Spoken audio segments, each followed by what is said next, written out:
LRT Jabodetabek tabrakan, warga dengar suara ledakan. Kesaksian warga mendengar suara dentuman saat kereta lintas rel terpadu atau LRT Jabodetabek tabrakan di rel pada Senin 25 Oktober 2021. Dikutip dari kompas.com, peristiwa itu terjadi di atas ruas tol Jagorawi kilometer 12/600 Cipayung, Jakarta Timur.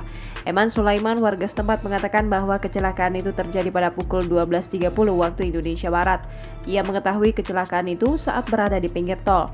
Eman mengatakan dentuman seperti ledakan itu terdengar kencang. Akibat tabrakan itu, gerbong kereta tampak hancur. Pantauan kompas.com, bagian gerbong kereta dalam proses evakuasi dan ditutup terpal.